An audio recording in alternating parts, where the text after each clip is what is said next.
She's such a wonderful performing artist there. So we'd like to have her on stage. Thank you, ma'am, for joining us today. Mr. Bilsi's schedule, she has agreed to make it to today's function. So let us hear out what she has to say. Thank you.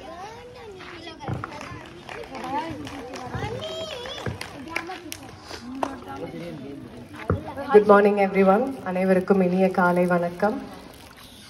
It's really nice to see so many children and parents and grandparents here. So I'm really going to make maximum use of this opportunity to give you a gist of what this silent hijack is about. I have been given 10 minutes. This is actually a 2-hour lecture, so I've really picked out a few things that I want to share. So Bharathi வந்து ஆடுவோமே பள்ளு பாடுவோமே ஆனந்த சுதந்திரம் அடைந்து விட்டோம் என்று அப்படின்னு பாடினாரு. ஆனால் நிஜமாவே சுதந்திரம் அடைஞ்சிட்டோமா அப்படின்னு ஒரு கேள்வி தான் இன்னைக்கு நான் கேட்க போகிறேன். I would like to start with this quote that says, "The difference between technology and slavery is that the slaves are very aware that they are fully aware that they are not free, which implies that those of us who are addicted to technology are not aware of it.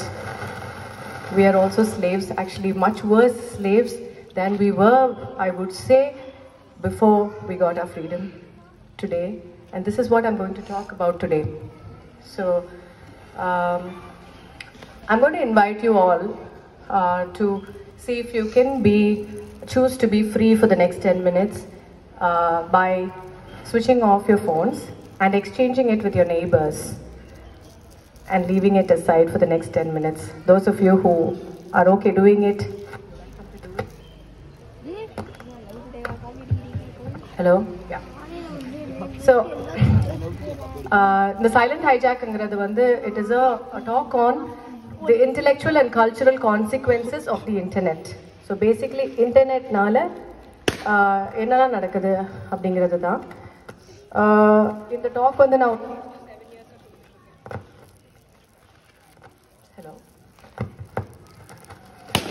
hello yeah, 6 to 7 years I am addressing different crowds. So I like to start with why I started on this journey. When I was an intern about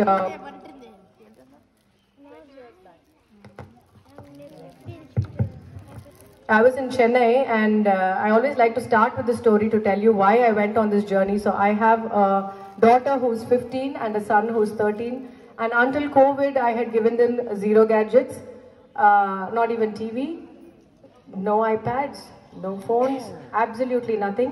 The first time ever they touched a gadget was when they had to attend online class, and that was really the day that, you know, my decision was tested, because the day they picked it up, within 2 days they were okay doing everything that any child who had been using it since 2 years of age was doing. So which means that they didn't need it for those 15 years actually, right? So yeah, so I'd like to start with why I did this was, as an intern in Chennai, are you எல்லாருக்கும் இங்கிலீஷ்ல பேசுறது ஓகேங்களா?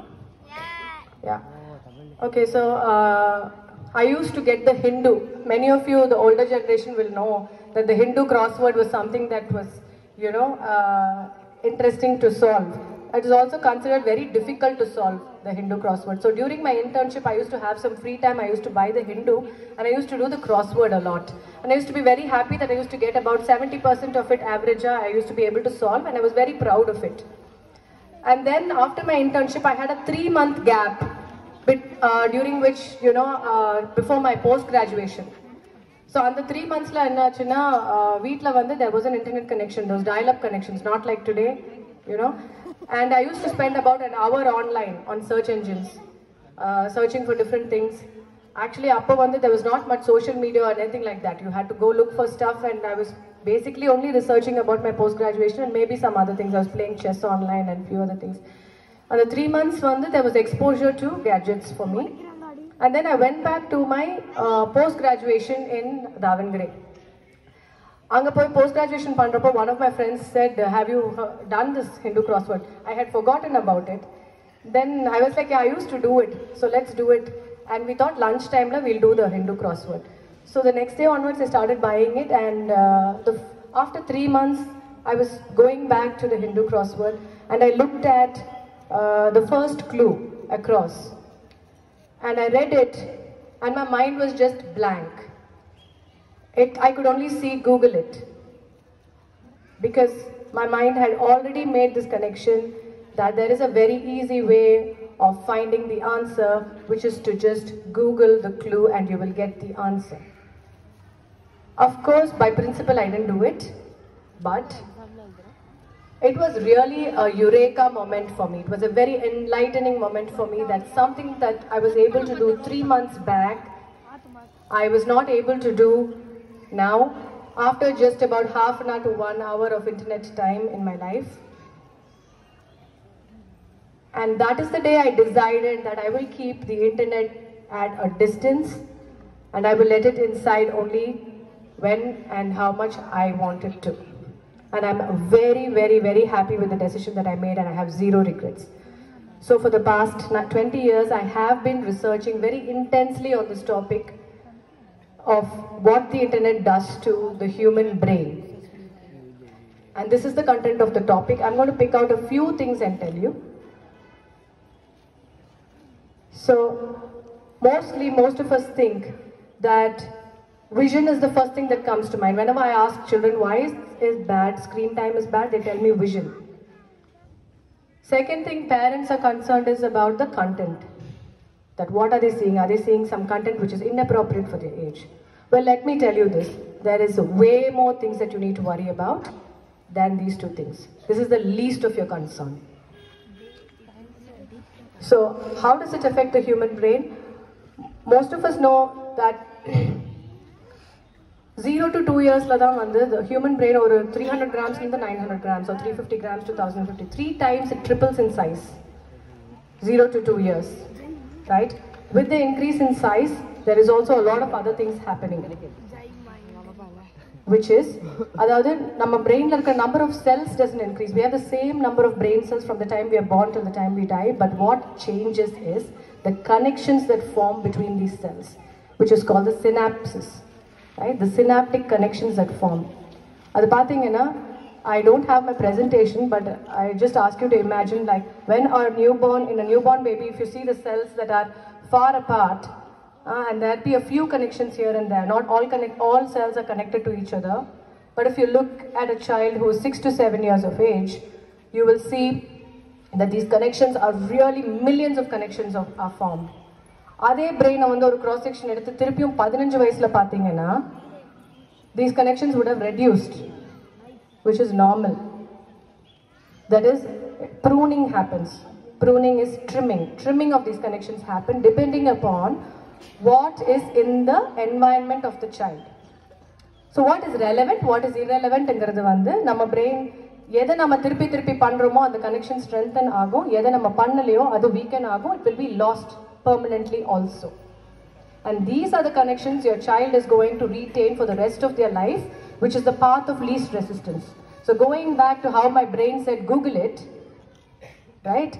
Path of least resistance, because I had already established that connection. Just like water flows through a rock, when it rains and it forms that path, even 100 years later, if the water flows there, it is going to take that path because it is already connected. Right? That is how deep the connection is, and that is what your brain will take first, because it is the easiest path to take. So, what we are doing is important. More important is what we are not doing during the time what we are doing. What are our children doing mostly? They are spending a lot of time on information. And why am I saying like information is bad? Because long back when our brain evolved, the information was good, because we only had relevant information. நமக்கு என்ன தேவையோ அந்த information தான் நம்ம environmentல இருந்துச்சு. ஆனா இப்போ 99% of our information that we receive is not relevant to our lives. So there is information overload in our brains. So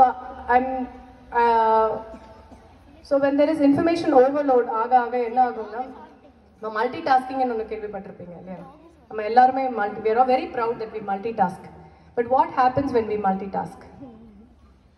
Do you know what happens?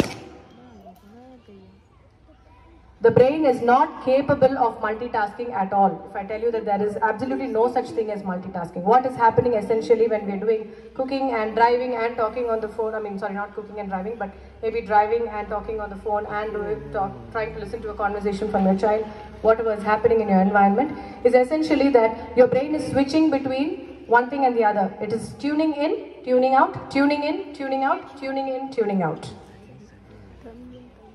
So, ஒரே டைம்ல ஒரு நாலு விஷயம் நம்ம பண்றப்ப என்ன ஆகுதுன்னா, there is scattered bits of information that is going into your brain, and in the switching in, switching out, switching in, switching out ஆகுறப்போ ஒரு switching cost pay பண்றோம். அந்த switching cost என்ன? Your comprehension and understanding and memory of what happened. So sometimes you don't remember, did we say this? Did I say that? Did I keep it here? Did I not keep it here? You don't remember entire conversations, right? That's because we're doing too many things.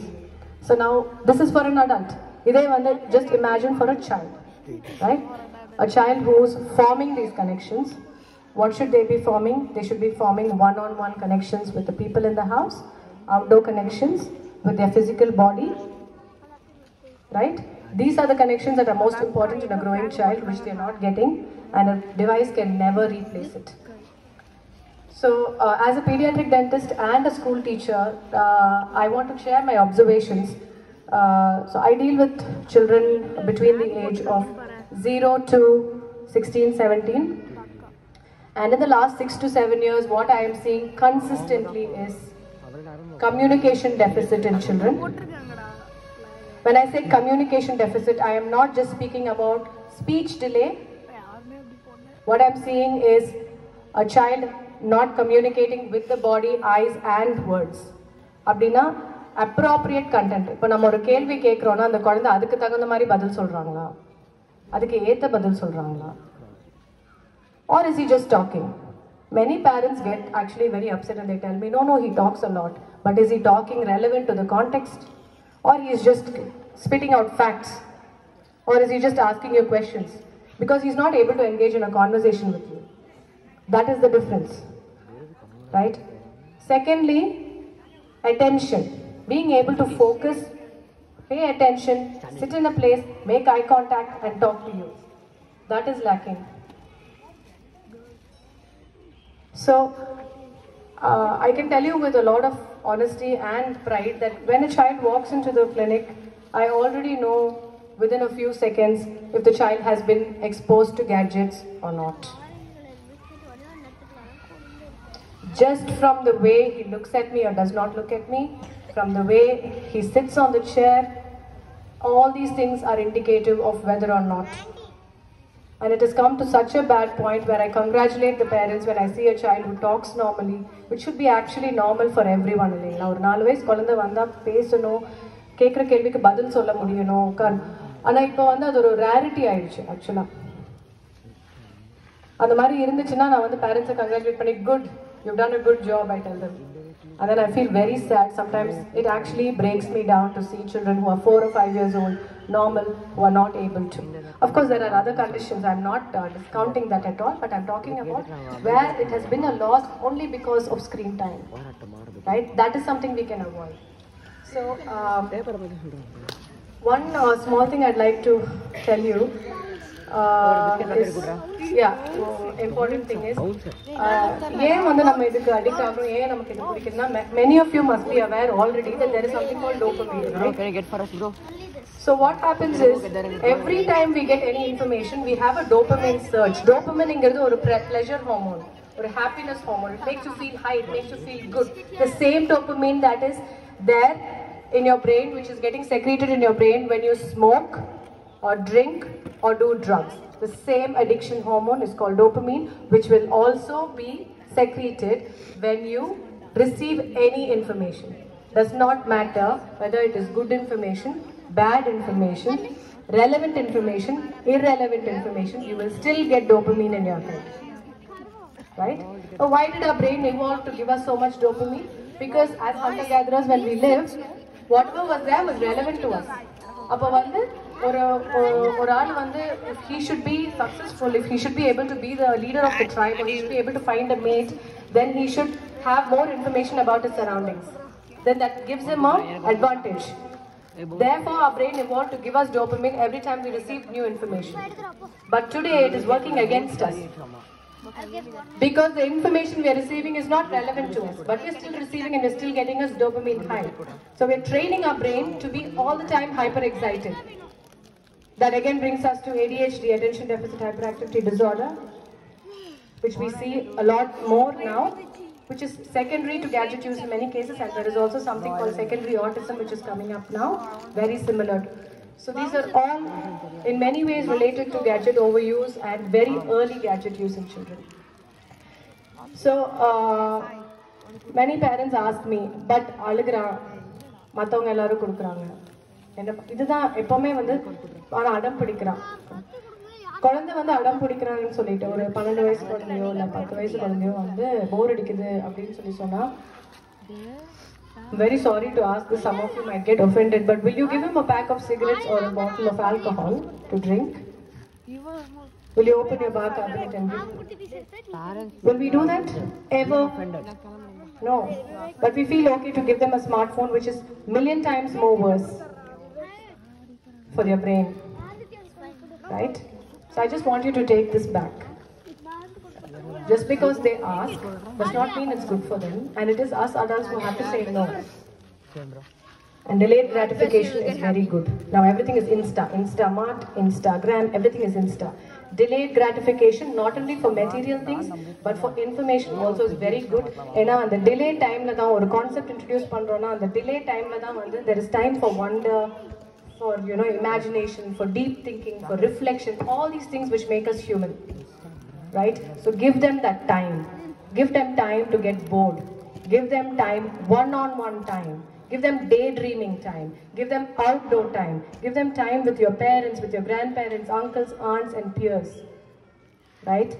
It is merely for the convenience of the parents and grandparents that gadgets are being given. I'm very blunt in that. It is only convenience. It is used as a behavior management tool. Child is irritating you, being noisy, give the phone. Child is not eating, give the phone. Right? So it is only for the convenience of ours. So let's accept that and see what we can do, right, for our children. So I'd like to close with a quote. Any social association that is not face-to-face is injurious to your health. I'll repeat it. Any social association that is not face-to-face, I'm not talking about FaceTime, actual face-to-face, is injurious to your health and many 100 times more injurious to your children's health. So let's just try and see if we can give our children more one-on-one time, more outdoor time, and more doing nothing time. That is what is going to really be the most useful thing and the most precious gift that we can give them. Thank you very much. Yes.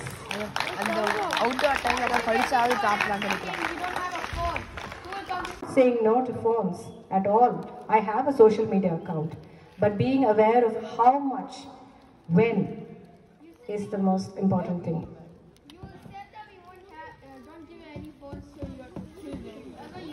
But are you going to be driving? Will you be driving when you have an accident? Will there be an adult around? So the adult will make the phone call, right? Yeah. So when there is an age limit for driving, there is an age limit for voting, there is an age limit for everything, why is it that we feel okay to, and not have an age limit for this? There is an age limit, and it's very important. So I don't think we need to give in to peer pressure at all, and I'm the standing example with 2 of my children who are teenagers, who are doing very well socially and otherwise. Okay, so thank you very much for the opportunity. I hope I didn't take too much time.